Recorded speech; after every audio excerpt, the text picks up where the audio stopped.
بسم الله والصلاة والسلام على رسول الله صلى الله عليه وسلم. أما بعد، السلام عليكم ورحمة الله وبركاته. kusoo dhawaada channelkeena xarunta cuntada caafimaadka. waa walaashin Shukri Aadan Buule.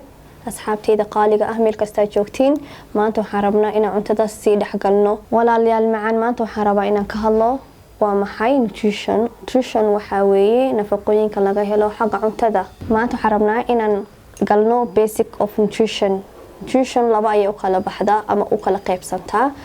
labada waxay kala yihiin macronutrient iyo micronutrient, laakiin maanta waxaan rabnaa inaan si fiican u faahfaahino macronutrient waa maxay. micronutrient wuxuu kala qaybsantaa saddex kala soo qaadanayna. midka ugu horeeya waxaa weeye carbohydrate, protein and fats.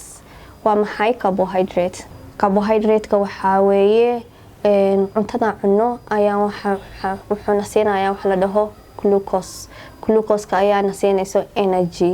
carbohydrate-ka isaga laba u kala qaybsamaa.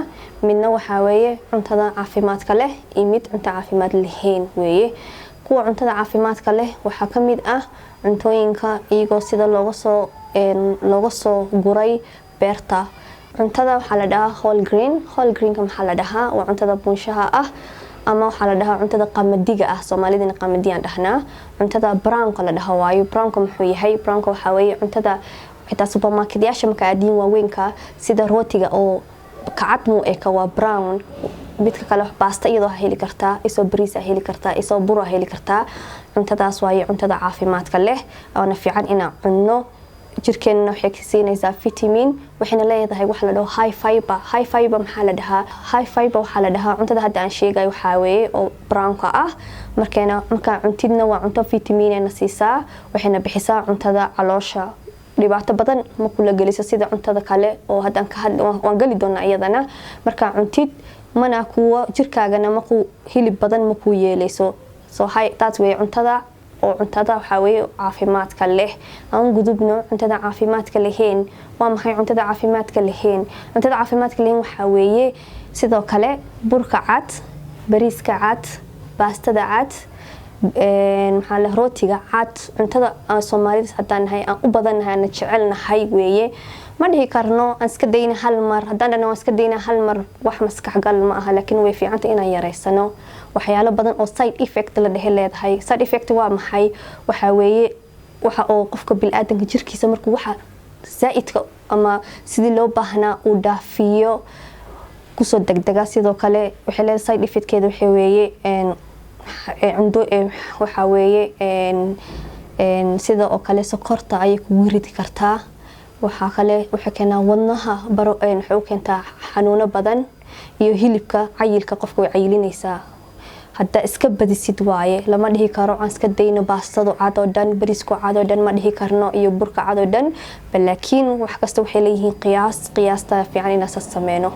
walaalayaal macaan, sidee baan uga dhigi karnaa ama ugu dari karnaa nolol maalmeedkeena sidaan hadda kasoo hadalnay cuntadii fiicneed ee brownka ahayd?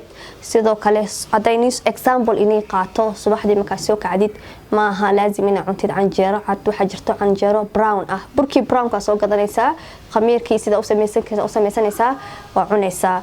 qadadii baasto brown cuni kartaa ama bariis brown cuni kartaa. cashada laazim inaa cunto adag cuntid oo heavy oo culus. waxaa cuni kartaa cunto yar oo rooti camal ama wax yar oo waxaa ku dari kartaa salad. vegetable-ka saa u kasaysiin waxaa weeye cuntada greenka ah. cabbage noqon kartaa, spinach noqon kartaa, sukume noqon kartaa. cuntadaas nolosheena way fiicanta. iyadana cuntada fiican ku jirtaa inaan ku darno. haddaa subaxdii aa cuntay rooti, qadadii waxaad samaysan kartaa bariis brown ah, and then meel waxaa ka saaran kartaa wax yar oo cabbage ah. cuntadaas waa cunto caafimaad leh oona balance ah. cashadii hadda imaado waxaa samayn kartaa rooti yar cuni kartaa, waxaa dhinac ka saaran kartaa salad ama fruits ama vegetable-ka uu badan yahay, aad u badan yahay. what's protein? waa maxay protein? waxaa weeye wuxuu dhisaa jirka bini'aadanka ah. maxaa u baahannahay protein? waxaa u baahan jirkeena meelaha looga baahan yahay waxaa waaye lafaha u baahan, maqaarka bini'aadanka ah, cidiyaha, waana difaaca jirka waaye. qofka protein hadduu ku yaryahay sidiisaba difaac badan jirkiisa ma laha.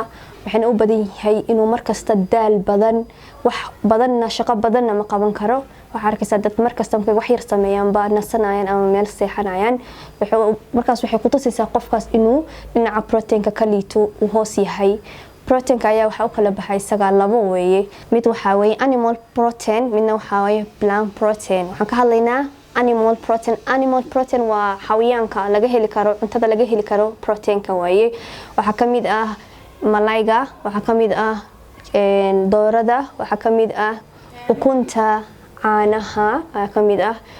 iyo sidoo kale hadaan u gudubno dhinaca oo plant proteinka waxa weeye cuntada oo waxa weeye sida digirta kale, salbukada kale, hilibka. hadaan Soomaalinahay waa zaid aan cunaa, mana fiicna caafimaad ahaan inaan markasta hilib cunno. hadaa xitaa jeceshahay iska deyn karin waxa sameeysaa weegi 2 jeer ka cun. wax kasta hadaa waxay badisid hadhow xanuuno badan ayaa kula soo darisaayo. hilibka waxa bedelkiisa waxa gashan kartaa sida digirta kale, salbukada kale, cuntadaasna plant protein la dhahaa. hilibka cad ayaa fiican. waxa dhacay waxa kula soo darisi kara xanuunaha sida wadna xanuunka kale, jilba xanuuna kugu dhici kara. caanaha xitaa waxa ku jiro wax low fats ma fiicna isaga xitaa waxa cun cabi kartiin caanaha low fat ka la dhaho. caanaha ku yar saliida marka way ku qoran tahay caagagta wax kasta ku qoran yihiin. yogurtka caana fiican oo caanaha ugu fiican caanayaasho dhan. yogurtka walaal wuxuu kala baxaa isaga xitaa 2 qaybood. mid wax yogurtka caadiga waa ka oo caadiga sokorta leh, mid kale jiro oo sokorta ku yar, iyo mid waxa jiro sokor ba lahayn. marka waxaan nigula talin lahaa ina markasta aadinka sokorta ku yar ama ka sokorta lahayn. sideedaba sokorta uma fiicna because cudurro badan ayaa laga qaadaa saa ogtihiin. macaan hadda waxaan u gudbaynaa qaybteena saddexaad waa what fat.